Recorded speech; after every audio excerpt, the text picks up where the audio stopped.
Being a Ghostbusters fan has been kind of a tough gig over the years. The original was one of the greatest movies of the 1980s, or any fucking decade for that matter. A perfectly paced, perfectly structured blend of supernatural horror and dry witty humour that united some of the best comedians of their generation to create something truly special and unique. Unfortunately, the sequel never managed to reach the same heights, and came to be regarded as a derivative, cash grab rehash of its predecessor. I don't fucking agree with that, to be honest, but that's a video for another day. With bruised egos and hurt feelings all around, a third movie failed to materialise, and it seemed like the Ghostbusters franchise was at an end. But time heals all wounds, as they say, and by the 2010s, there were rumblings that another movie was in the works. Dan Aykroyd was certainly up for it, but Bill Murray proved to be elusive, and the tragic death of Harold Ramis ultimately put the final nail in the coffin of Ghostbusters 3. Sony, on the other hand, saw this as a chance to launch their own rebooted franchise with an all-female team of Ghostbusters, and well, we all know how that one turned out.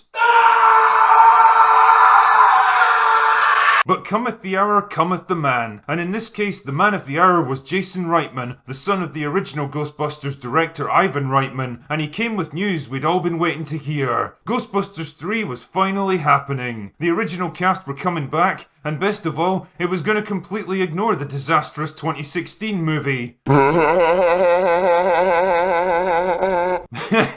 Take the fucking L, Leslie, your movie was shite! Anyway, the point here is that after years of speculation, Ghostbusters Afterlife is releasing into a pretty contentious marketplace. The mainstream media hate it because its very existence shines a giant spotlight on the failure of the 2016 film, thus undermining the message. The fans are delighted about it because they finally get what they've been wanting for 30 years. And in the middle are people like me whose job it is to try to answer the only question that really matters here. Is it any fucking good?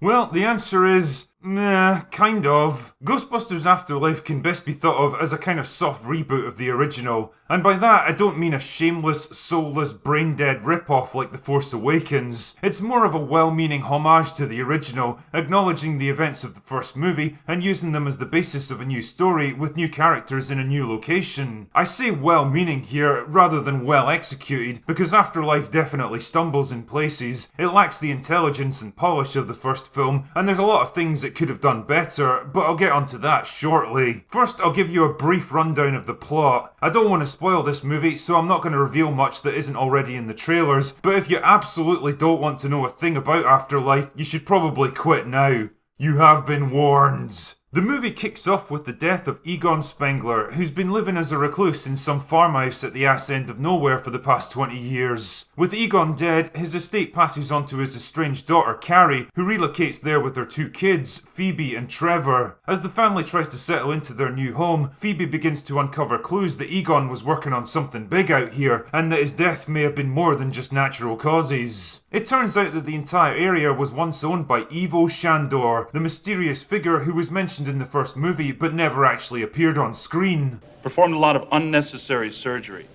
And then in 1920, he started a secret society. Let me guess.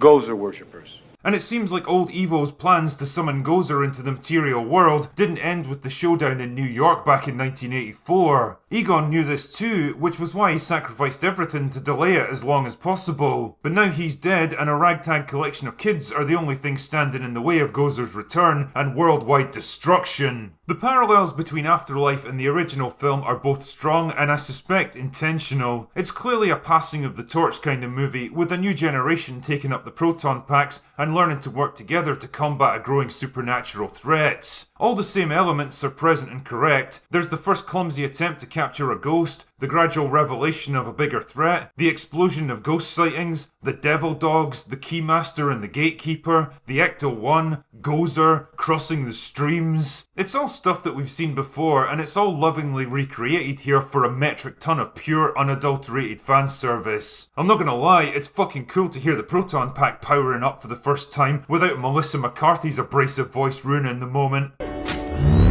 Woo! Boy, boy, she's got an impressive purr. Or hearing the Ecto-1 siren again, or seeing the demon dogs recreated with actual practical effects. Imagine that in 2021. This is all great, but there's some of it I can definitely file under the category of stuff that sounded better at the pitch meeting, like the mini Stay Puft Marshmallow Man that just kind of show up for no particular reason. The original was an interesting combination of hilarity and sheer terror, because he was basically an evil prehistoric god rampaging through New York in the guise of a cute company mascot. These things are just fucking stupid, designed to be cute rather than intimidating, and they get way too much screen time. But I'll tell you what doesn't get too much screen time though, and that's the original Ghostbusters. Oh come on, you knew they were gonna be in it. Yes, they do indeed show up for a grand total of 5 minutes with zero setup or explanation, and it's pretty obvious that Bill Murray's about as invested in this as he was in the 2016 version, but hey, for what it's worth, you get to see them show up and do their thing. I just can't shake the feeling that there would have been a million better ways to integrate them into the story. I was pretty nervous at the prospect of hanging a movie like this on a bunch of child actors and expecting them to do the work of guys like Murray, Aykroyd and Ramis, but I have to admit, for the most part, they're pretty good.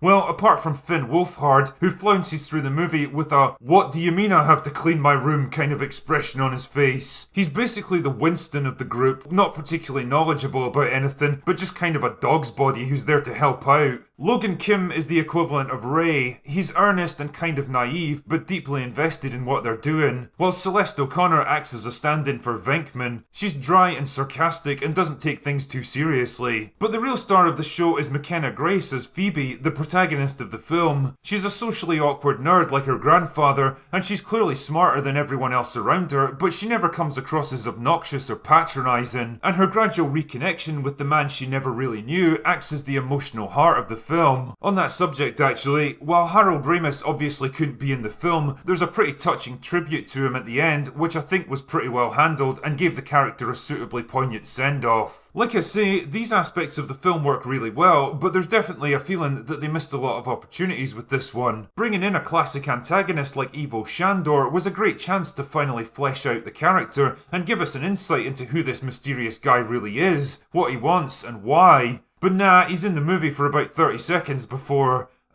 leaving. It's the same story with Gozer, who I expected the film to expand upon for her second outing, maybe give her some backstory or motivation, but nope, she's just there to stand around looking cool and wait for the heroes to shoot her. Great. The media have really tried to go after this movie for basically being 125 minutes of fan service, which puts me in the awkward position of having to both agree and disagree with them. They're right in the sense that this movie does indeed deliver a great deal of fan service, using lots of references, in-jokes and callbacks to the first film, and I have to admit, my initial reaction was, so fucking what? Is it really a crime to just give people what they want every once in a while? Fan service isn't necessarily a bad thing, but it's also no substitute for good storytelling.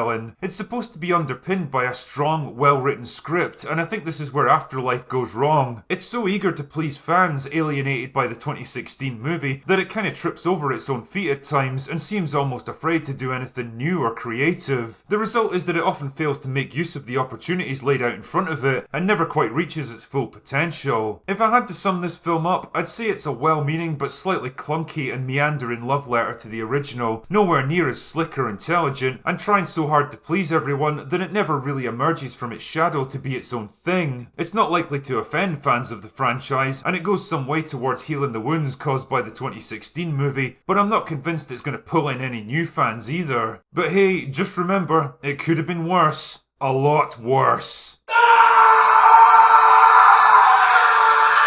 Anyway, that's all I've got for today. Go away now.